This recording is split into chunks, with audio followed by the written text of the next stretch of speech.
Top of the morning, everyone.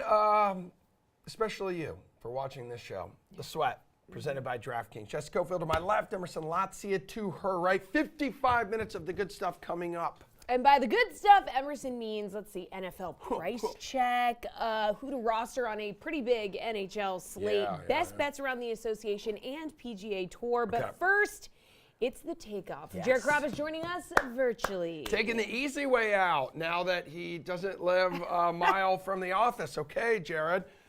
Speaking of taking the easy way out, let's talk Red Sox. You just got back from winter weekend here. John Henry and Chaim Bloom receiving some chilly receptions. Nesson editing out those moments in the TV broadcast. It got uncomfortable at times, dude. How much ground does this front office have to make up with its fan base?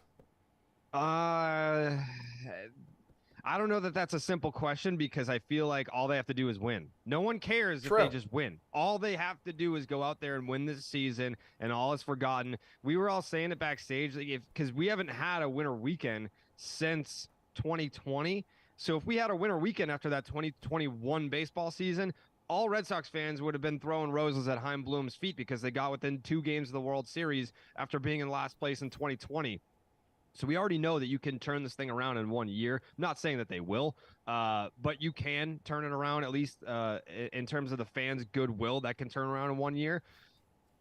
I don't, in terms of the booing and everything, was it a little over the top? Yeah. Was it uncomfortable to be sitting up there? Yeah, but I have to sit next to Emerson like pretty often during the season. So I know how to handle sitting in uncomfortable situations. For sure. This was something where I don't want to, it's not tone deaf because I do give them credit for being up there.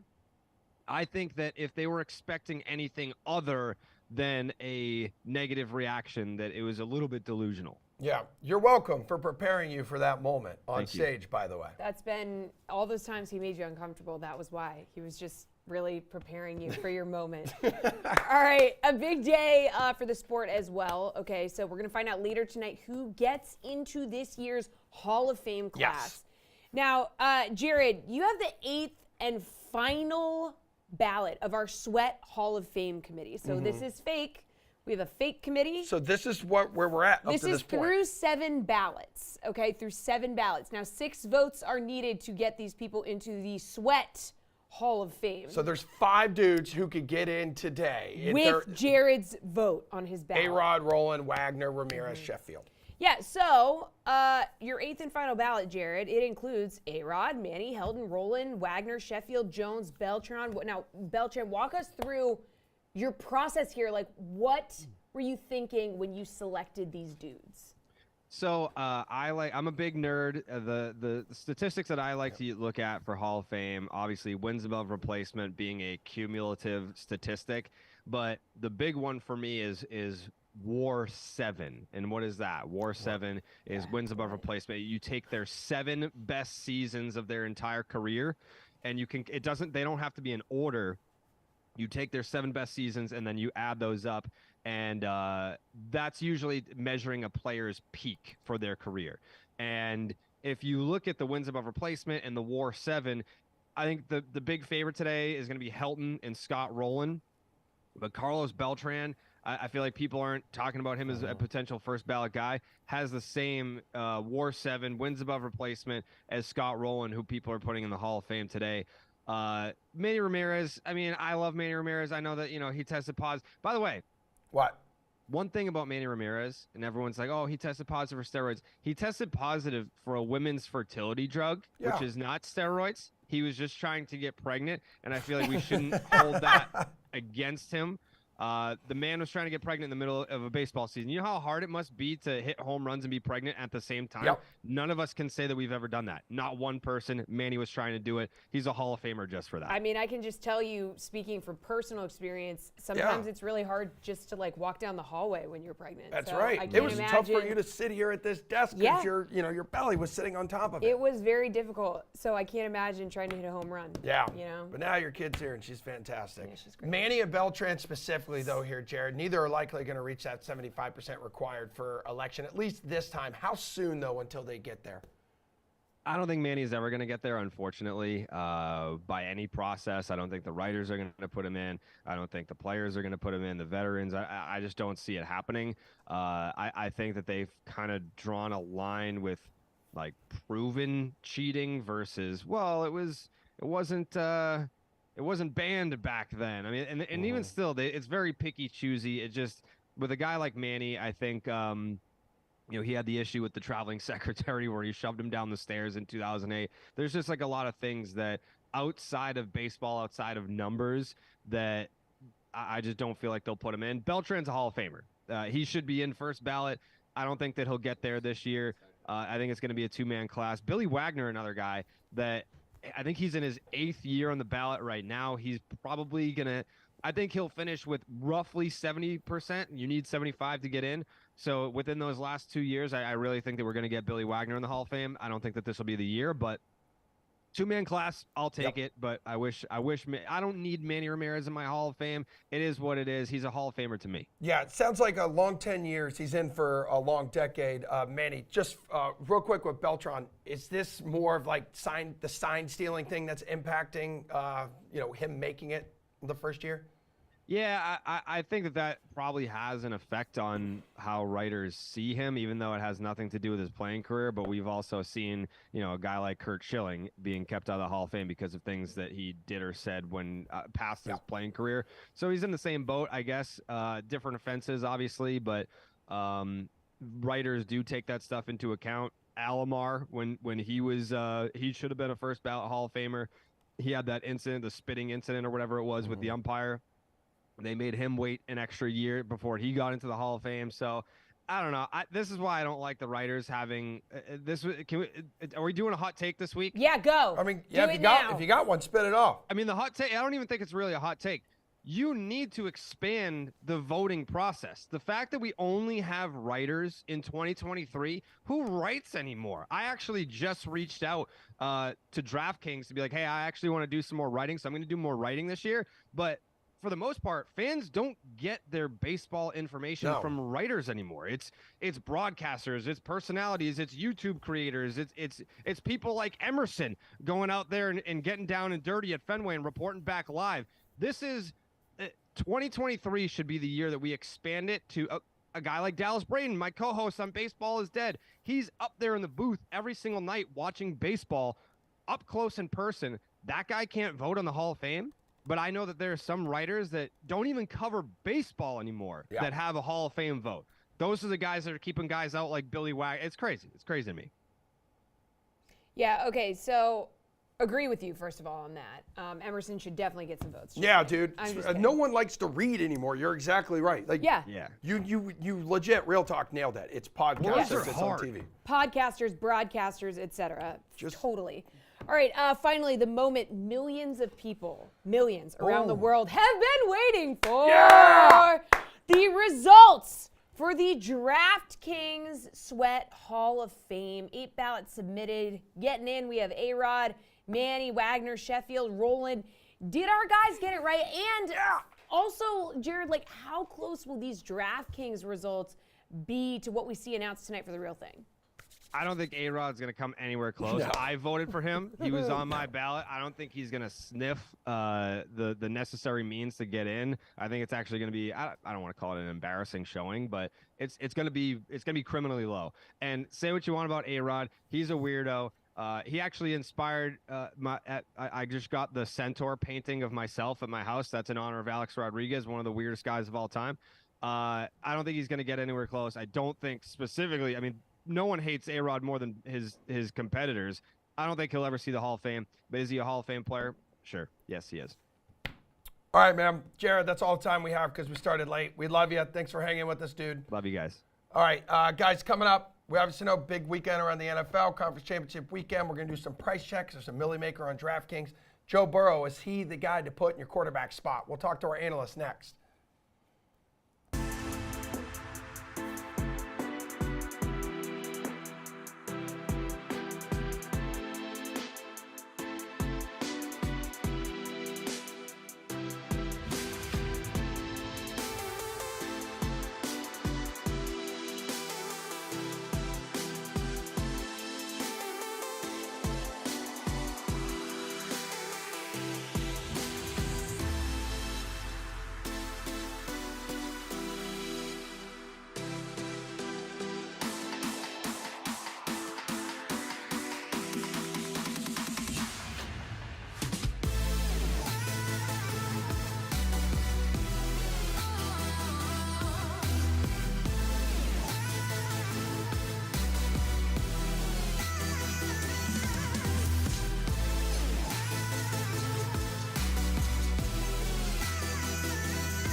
Okay. Sadly, there is not much football left. Don't do this. We have 3 games left this season. Say it ain't so. DraftKings contributors Jeff Ulrich and Steve Buchanan are here to help us with 2 of those games that you were just looking at. So, Jeff, Conference Championship weekend.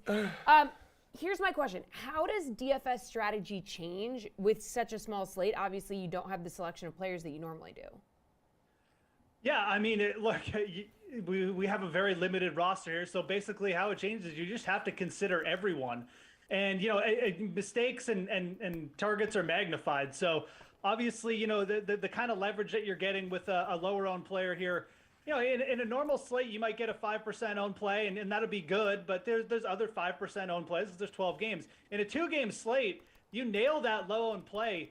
And I mean, you can go from, a bottom 20% lineup to a top 20% lineup or top 5% lineup extremely, extremely quickly. So we're really just, everything gets narrowed down. You really need to focus in on finding those plays that are going to give you leverage in big fields because, the scoring will change so rapidly with 2 games with obviously some very, very high owned plays. And, again, it's a worthwhile time on a 2-game slate to take chances. Just riding with the chalk, it's going to look nice on paper, but when all your players are 30 to 40% owned and you're getting points and you're not moving anywhere, it's not going to help you. You have to nail the low end plays on a 2-game slate. Yeah, Steve, you in agreement on that one? Yeah, there's going to be some uncomfortable clicks you're going to have to make on this slate. So it's something you have to really kind of be conscious about. When you submit your lineup, you're not going to like how it looks. It's going to look pretty ugly, kind of like what Jeff was saying. So I agree with that totally. Wow. Okay, Jeff, quarterback. It's the first time I've heard Steve talk. I'm like worried about him. He's sick. That's what it sounds like, and I appreciate you not calling in sick like a guy like Nick Fryer would do. Anywho, all right, four teams on this slate, obviously, Conference Championship weekend. So at quarterback here, we know Mahomes is a little banged up, yet I'm looking at the salary board, the quarterback spot. He's still the top price guy here, man. Stay away spot with Patty Mayonnaise? No, it's not a stay away What? spot. Just like when Buchanan gets sick, his efficiency doesn't go down. He shows up, unlike our friend Pierce, who doesn't even show up when he's healthy. Patrick Mahomes, last week he had 0.28 expected points per play. That was like leading the league on a bum ankle. This is after he hurt his ankle. He was still Patrick Mahomes. So no, again, we have 4 quarterbacks in play here. You have to consider everybody. And look, what are we doing here when we're sitting down? Everyone's going to look and go, I don't want to play Patrick Mahomes. He's 7,600. I'll just play Joe Burrow. Or look, Jalen Hurts, he'll run around and get me points. No, Patrick Mahomes' ownership is going to take a hit here. He's got the Q tag. He's the most expensive play. You have to consider him. And it's an interesting spot. What did we see last week from the Bengals? They got out in front. They're an efficient offense. You put Patrick Mahomes in the spot where he's going to have to throw 40 times, you might get 40 DK points because, again, that efficiency really didn't go down that much, even with a hurt ankle. So, no, you need to consider him in the spot. Absolutely. It's a 2-game slate. As Steve mentioned before, got to take some shots here. You got to make some uncomfortable clicks. And Patrick Mahomes is, he's uncomfortable this week because of the ankle, but he's still the best quarterback in the league. Okay, Buke, so are you with Jeff on this, where maybe people are actually going to stay away from him, so this would be the dude, shockingly, that may be an actual contrarian play, Patrick Mahomes? Yeah, I would never expect on a 4-game slate that Mahomes is the uncomfortable play. Yeah. But that's kind of where we're at here.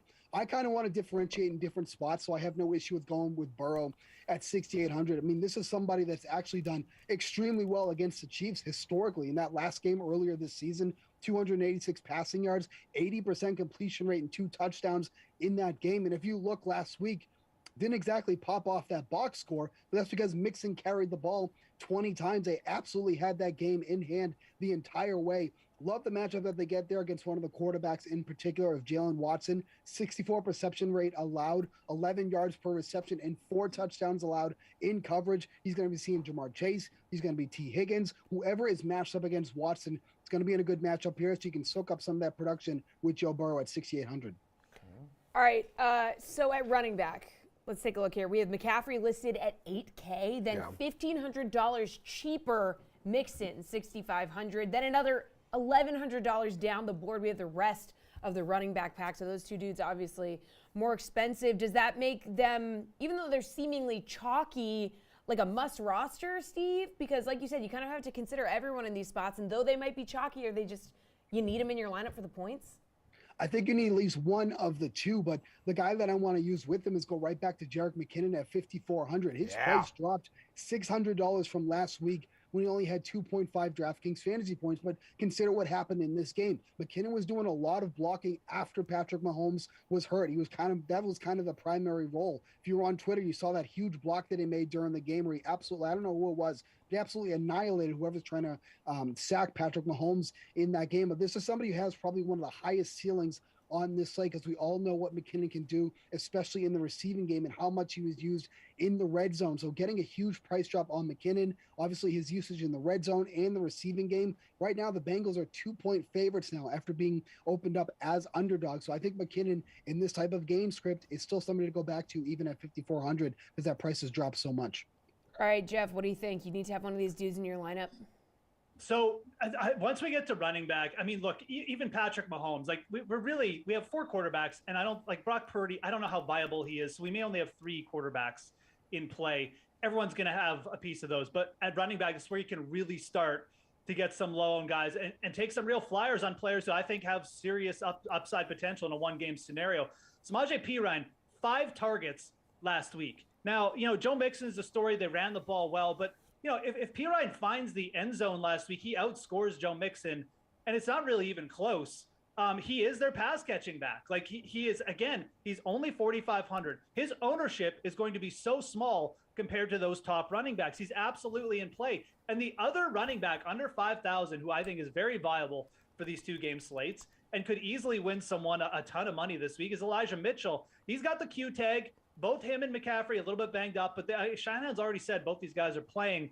Mitchell, again, like McCaffrey's rush yards with Mitchell in the lineup, he's averaging less than 60 yards rushing per game. So Mitchell is taking a lot of those, especially late in the game, salting, and in the red zone, those touches away from McCaffrey. So Mitchell, if he finds the end zone as well, under 5K, I like Perine a little bit better. That PPR upside is so hard, to replicate. But I think both those players make for extremely good pivots in what is, again, going to be a very, very volatile 2-game slate and where you need to take some chances if you want to have a shot at those big prizes. Okay, Jeff, wide receiver, that's a position you could take chances at, it appears. You've got 3 guys who are the heavy hitters here in the salary department. Jamar Chase, 7.6. A.J. Brown and his teammate Devontae Smith, 7K, 6.8 respectively. Then there's an $1,100 drop off to Deebo Samuel here. So what do you want to do at wide receiver?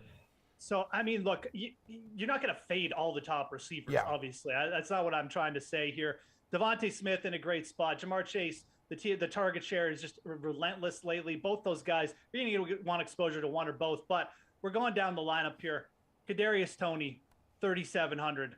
This guy's target share is insane. I mean, you look at what he's done just on extremely limited targeting here. He's targeted 7 times on 12 routes in the Chiefs' last playoff game. When he is on the field, he is getting the ball. And after the catch, he's playing physical. When he's healthy, he's their best receiver.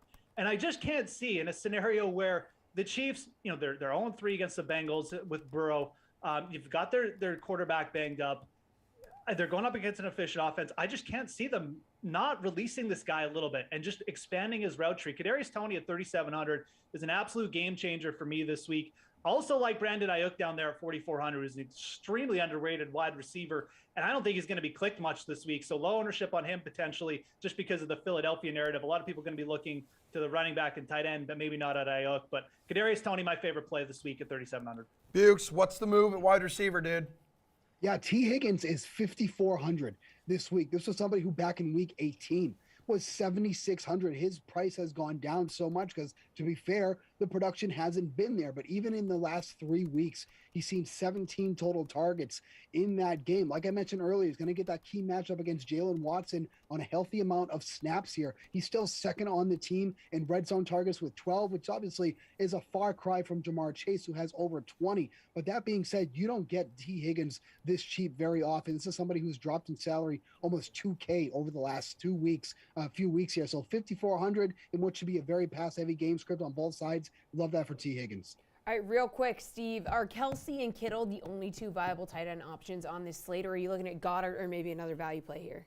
I mean, quite honestly, Goddard has been such a great play. He's fourth in the league in yards after the catch with 464. That's only with playing 13 games on the season. That means he's averaging over 35 yards per game after the catch. Obviously, if the Eagles are going back and forth here, Goddard is a viable option, especially in the red zone. So I think Goddard's in a fantastic spot because everybody is going to be going to Kelsey after that performance last week. Jeff, what do you think? Yeah, I mean, much like quarterback, we have 4 viable tight ends, but after that, there's nothing. I think you can absolutely fade Kelsey here. I mean, again, we've got Kadarius Toney as a good pivot option for our Kansas City exposure, maybe even McKinnon, who Steve brought up. And I think Goddard and Hayden Hurst are both in play. I mean, Hayden Hurst averaging right around 6 targets over his last 3 games. His target share in the red zone is going up, as we've seen. He's been Joe Burrow's outlet of late. Burrow, obviously an athletic quarterback, moving around in the pocket, making some good adjustments. He's really been burning teams, as we saw last week, when he head faked the entire Bills offense to Jamar Chase and then threw to a wide open Hayden Hurst in the end zone. So I think all 4 of those starters are viable. I think at tight end and quarterback, you don't want to get too tricky. Keep yourself to the top 3 quarterbacks and the top 4 tight ends. There's no Noah Gray. I'm not going to give you a Noah Gray take. I know everyone wanted one, but I'm not going to do it. You stick to the top 4 tight ends. I do think you can pivot off the most expensive options because Goddard and Hurst extremely viable this week. All right, gentlemen, that's all the time we have. We got to take a quick break. When we come back, we got a big NHL slate on tap for tonight, a healthy serving of pasta. How many lineups will he land in? Our analyst will give you theirs coming up.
Big 11-game slate going down in the NHL tonight. How do we make sense of it? How do we build our lineups? Those are great questions. I don't know. So let's bring in the experts, all right?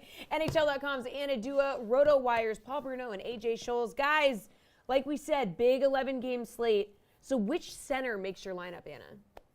I'm starting with the Minnesota Wild, and I'm actually taking a look at Eriksson Ek. He's at 5,600 against Tampa today. He has 4 points, 2 goals, 2 assists, 3 of those points coming on the power play in his past 3 games. I'm looking at him mainly on that top man advantage unit. He's playing with Kaprizov, Zuccarello, Boldy, Kalen Addison, and the Minnesota Wild. They have the 3rd best power play percentage in the NHL since the beginning of January. So if they get to go on the power play, they're going to be a dangerous team. All right, what do we think here, Paul? Who do you want to toss into your lineup at center?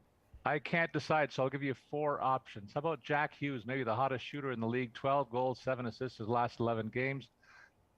Elias Pettersson, Vancouver Canucks against Chicago. They're looking to make an impression on their new coach. He's got 54 points to lead this club.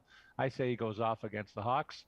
Patrice Bergeron coming back to Montreal, his home province. You can bet he's going to be set up all night long by his teammates, costing $7,200 there. Trevor Zegras, nobody's talking about this game. It's the Stanley Cup preview from about 1,000 years from now. Trevor Zegras in Arizona. He's got 5 goals, 4 assists his last 5 games, costing only $5,400. All right, AJ, which center makes your lineup, man?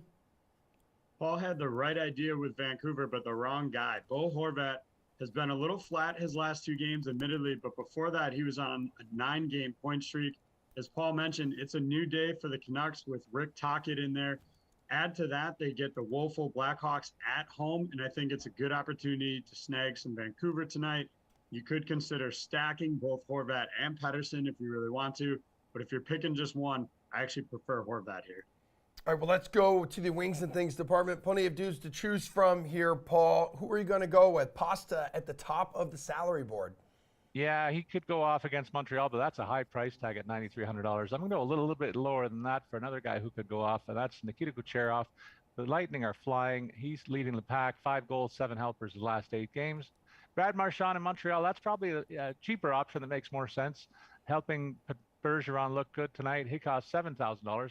To save a little bit of money, how about Adrian Kempe for the Kings against Philadelphia? He's got 4 goals, 2 helpers in the last 6 games, costing only $5,300. All right, AJ, how much you willing to spend here at this position? I'm going to go a little bit up, not all the way to the top here. Nikolai Ehlers comes in at $7,400. Like I said, definitely on the pricier side, but still significantly cheaper than Pasta. But the Preds have conceded the 2nd most shots per game in January at 37.5. Meanwhile, Ehlers has racked up 14 points in his last 10 games. I think it's a good combination of factors to look at the Jets in this one. Anna, your winger du jour. I'm kind of surprised I'm the one saying this, but I'm going with Jason Zucker of the Pittsburgh Penguins playing against the Florida Panthers. Panthers lost last night to the Rangers here in New York 6-2, and Zucker has 4 points, 3 goals, 1 assist in his past 4 games. He's second on the Penguins in even strength goals per 60 minutes, behind only Sidney Crosby, playing on that great line with Evgeny Malkin and Rickard Rakell, who's also rolling right now. And I mean, the Panthers are tied for the 4th most goals allowed per game on the road this season in the NHL. So maybe a big night for Zucker and the Pens. All right, take us to the blue line. Who's the dude that's making your roster tonight, AJ? Well, I think based on Anna's comments and my comments, you may want to target the over in that Pengs Florida game, because the best power play in the league in the month of January has been the Florida Panthers, who are converting at 42.1%. Meanwhile, my Pens have been a bottom 5 PK in January as well. So Brandon Montour comes in at 6,800 tonight. He's got 10 points in his last 10 games. 5 of those have come with the man advantage. I would expect we see a heavy dose of power play chances for this Florida group. So maybe a high scoring game on both sides. All right, what do we think, Anna? Are you in agreement? I am not. I'm shifting over to a different game, a game we haven't really talked about so far this episode, and that's the Detroit Red Wings playing the San Jose Sharks. We're finally seeing a little bit of the Moritz Seider we all know and love. He has 8 points in his past 7 games, and I mean, it's a really favorable matchup for Detroit right now. The Sharks are allowing the 4th most goals per game in the NHL with 3.73, so maybe he keeps this streak going a little bit and finally gets back on track. Paul, who's the blue liner that's making your roster tonight? Charlie McAvoy's on fire against Montreal, $5,600. The price tag there makes so much sense. I see points now for the visitors there. And Drew Doughty for the Kings against Philadelphia. I think that's another game where the visitors can go off. And he's power play quarterback. The top line is flying. So look out for their extra man advantage there. All right, Anna, who are you looking at as a value play tonight?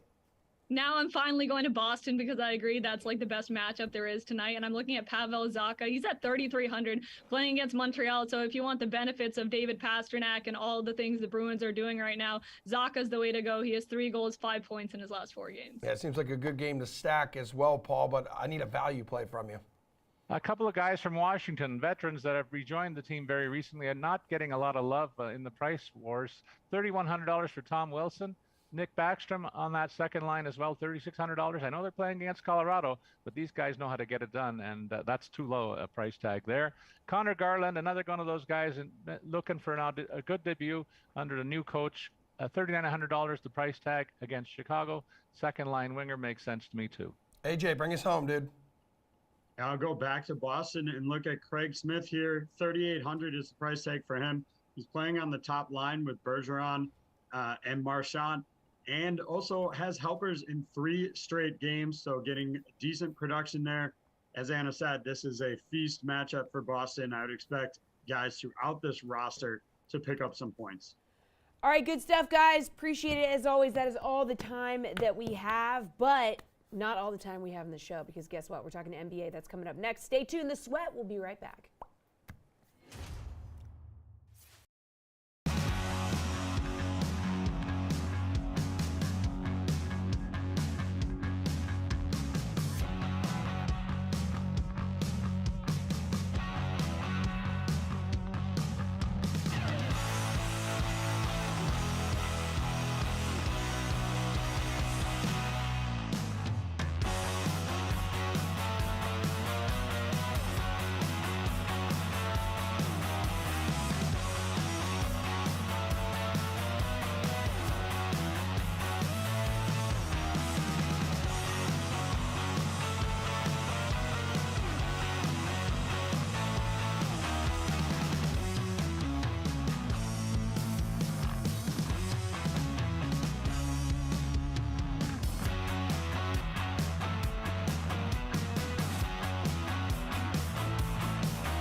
All right, 7-game slate going down in the association this evening. Here to make sense of it, DraftKings contributors Nick Fryer, Gary and Thorne, and RotoWire's Nick Whalen. As you can see, Fryer's here in person. So Wow. we got Good one morning. Nick in studio, we got one virtual Nick. All right, favorite team to cover the spread or a money line play tonight? Where are you going, Fryer? I mean, so there are two plays that stand out to me, but I'm just going to stick with the Clippers one right now. We'll talk about my favorite underdog a little bit later on. Clippers are -5 going up against the Lakers tonight. Of course, you got to make sure that Kawhi and Paul George are playing. Seems like they're going to be fine. They're not on the second leg of a back-to-back. They're not on the injury report. LeBron is questionable, but by and large, that means nothing. But if for some reason he does not play, you're not going to get this number. So just make sure you keep that in mind in the course of assessing things today.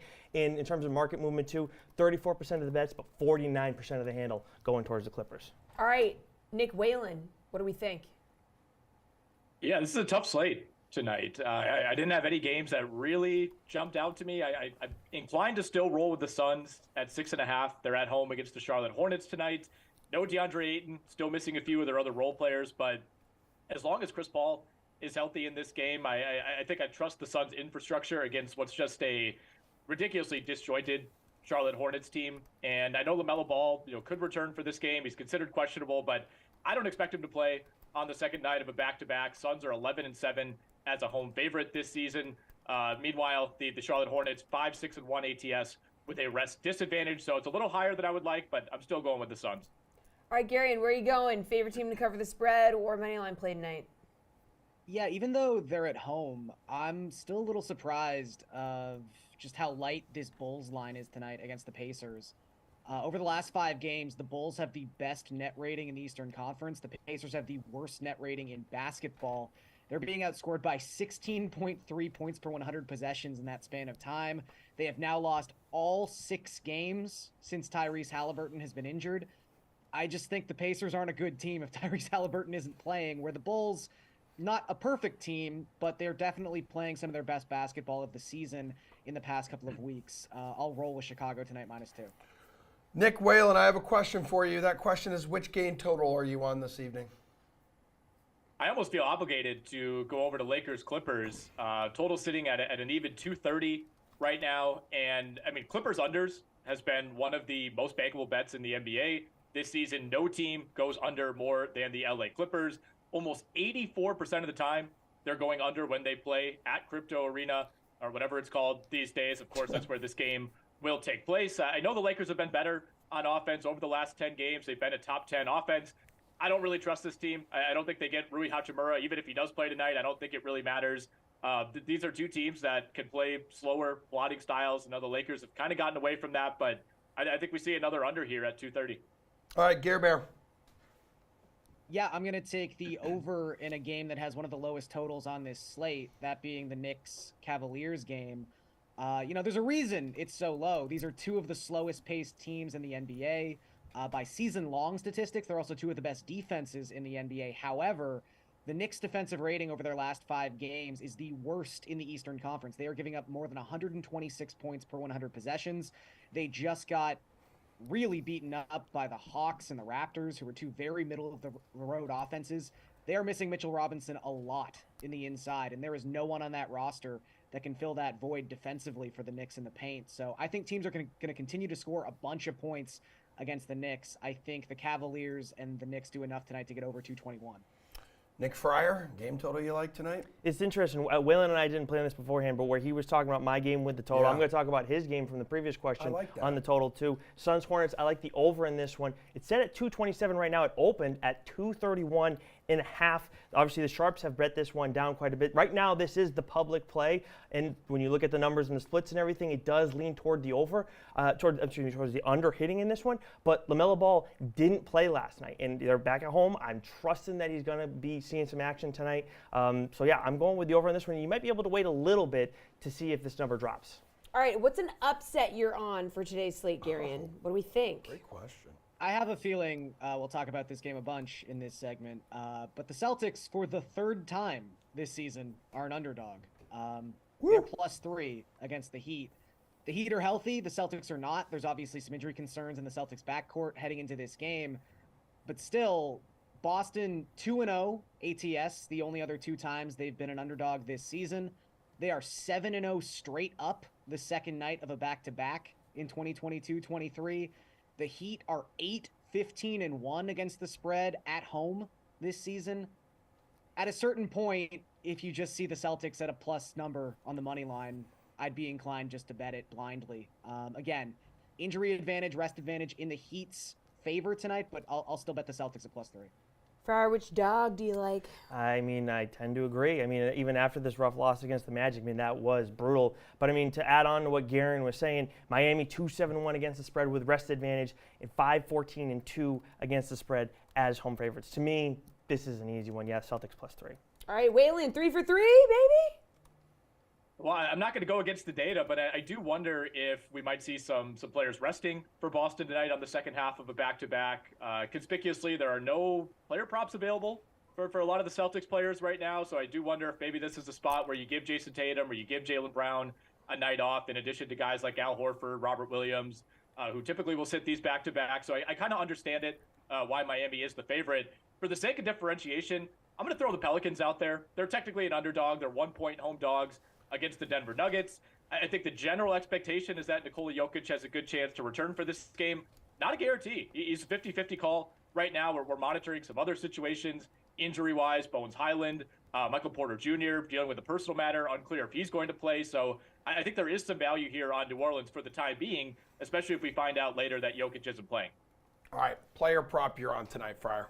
Evan Mobley over 1.5 blocks. It's one I talk about a lot. It's one I write up a lot for DK Nation. Even though some people like to claim that people don't read, I think people who don't read can't read. So just throwing that out there. I heard that from earlier in the show. Reading takes effort. Among other things I heard earlier in the show, but we're going to ignore that now and give the people the pick. Evan Mobley over 1.5 blocks. It's at plus money on DK Sportsbook right now. The Knicks getting 4.8 shots blocked per game. Not one of the top 10 higher rates, but it's still up there a little bit. Knicks are also 9th in points in the paint per game at 52.1. So Mobley's going to be busy. He had 4 blocks against him last time, too. All right, Waylon. Have at it, dude. Need a player prop from you. Talk to me. I'm going to watch and listen. I got one, baby. Kyle Kuzma over 8.5 rebounds tonight. The Dallas Mavericks over the last 10 games are the worst rebounding team in the league. In terms of total rebound percentage, Kuzma's gone over this number in 3 straight with ease. And, of course, no Kristaps Porzingis for the Washington Wizards. You're getting this at plus money at DK. All right, Gare Bear, bring us home here, dude. Love reading your articles. Well, I mentioned earlier I like the over in the Knicks-Cavaliers game. One of the reasons I do like that over is the presence of Julius Randle. His points, rebounds, assist prop tonight is set at 41.5. That's a pretty low number when you consider just how dominant Randle's been on the glass as of late. He's got 15 or more rebounds in 6 of his last 7 games. He set his season high for rebounds against the Raptors in the Knicks' last game with no Mitchell Robinson. It seems like he's really going to be shouldering the burden of just cleaning the glass for the Knicks with Mitchell Robinson unavailable. He's gone over this number 4 of his last 5 games. In January, in general, he's averaging 25 points per game with 14.5 rebounds per game, and he's tossing in 5 assists just for giggles. So I think right now Julius Randle is just stuffing the stat sheet like few people can, and I think he goes over this number tonight. All right, good stuff, guys. Jason Sobel is going to join us next to give his best bets for the Farmers Insurance Open. Is Colin Morikawa a good play despite his Tournament of Champions collapse? We'll find out next.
All right, all this talk about conference championship weekend around the NFL. The PGA Tour knows what's up. So once again, the Farmers Insurance Open this week, a Wednesday to Saturday format, which means it tees off tomorrow because tomorrow is Wednesday. Woo! All right, here to drop some best bets on us is Jason Sobel of the Action Network. Start us off with what we need to know about the 2 courses this weekend, how it impacts the guys that you're looking at on the DK Sportsbook, Jason.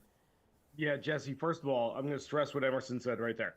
It's a Wednesday start, guys. Get your bets in by Wednesday. Get your DFS lineups, your one-and-done selections by Wednesday. Okay, just wanted to put out that disclaimer. Didn't want anyone blaming us for not getting their picks in. That said, much like last week, much like next week at Pebble Beach, a multi-course rotation. You're going to have the South course and the North course.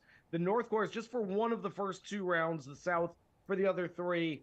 The North has been toughened up in recent years, but it's still nothing compared to the South, which of course hosted the U.S. Open once again 2 years ago. Jon Rahm, who seems to win everything these days, won that one. You're going to want to favor, at least in showdowns, guys on the North course. Keep in mind the weather. It's supposed to be very windy out there over the course of the first 2 days as well. All right, dude. So I'm glad you brought up Jon Rahm. He's at the top of the betting board here. So plus 450 on the DK Sportsbook. Coming off his 4th win, Jason, in his last 6 worldwide starts. How much will you consider betting the favorite this week? I mean, he's gone scorched earth on the golf world here, as you've mentioned. Yeah, I'm not going to blame Jon Rahm. I'm going to blame your traders over there. I mean, plus 450, that is as short as we have seen on the PGA Tour in a very long time. We're talking Tiger in his prime kind of number, but we have that sort of convergence of recent form where he's won each of his last 2 starts, 4 of his last 7 around the world, plus Torrey Pines, a place that he loves. He won here back in 2017. He's got top 7 finishes in 5 of 6 career starts at this event, and like I mentioned, he won the U.S. Open 2 years ago. I will not be betting Jon Rahm or anybody else at plus 450 anytime soon going into the first round of a tournament, but I will be keeping my eye on him, maybe a couple of even par rounds. If he's still in shouting distance and that number goes up, I may catch him live after the first or second round. All right, so there could be some uneasiness about playing Colin Morikawa after his epic Tournament of Champions collapse. How do you feel about his number of plus 360 to finish top 5, Jason?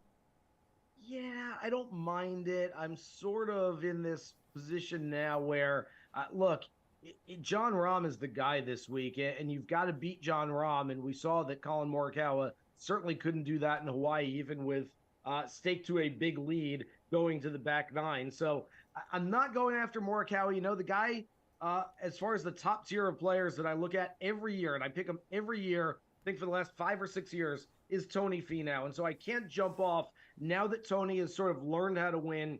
I would say that any outright selection you make this week should sort of be complemented by a top 5 selection as well. It's sort of Jon Rahm insurance. Like you're sitting at the blackjack table, you got a pair of kings, dealer's showing an ace. You might want to take the insurance. Take the Jon Rahm insurance this week. So even if you play a guy for an outright, take him for a top 5, Tony Finau, amongst that top group of names. That's the guy that I'll have there. I mean, it's a course that really rewards bombers too, right? Like I don't think you're like too penalized there if you go too off track.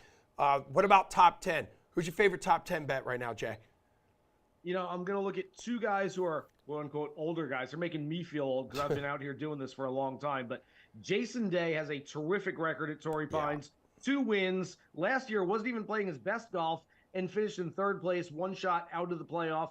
And then another old guy, I can't believe I'm saying it, Justin Rose, who's shown some nice form recently. He, of course, has won at Torrey Pines as well. It's funny, his first 7 starts at this event, nothing better than 22nd. His last 5 starts, 4 finishes inside the top 10. All right, what's your favorite DFS play for the Farmers Insurance Open? You know, I'm going to go down to 8,000. I think this guy gets overlooked a little bit. I was hoping for maybe a less expensive number, but Hayden Buckley just 2 weeks ago nearly won the Sony Open. I would venture to say that this golf course, Torrey Pines, both of these golf courses, fit his game much better than Waialae does. He's one of the best drivers on the PGA Tour. I am looking to get Hayden Buckley in a bunch of lineups this week. Very intriguing. We'll get you out of here with this. Your favorite outright bet for this week at the Farmers Insurance Open. Let's go. Hit us with it.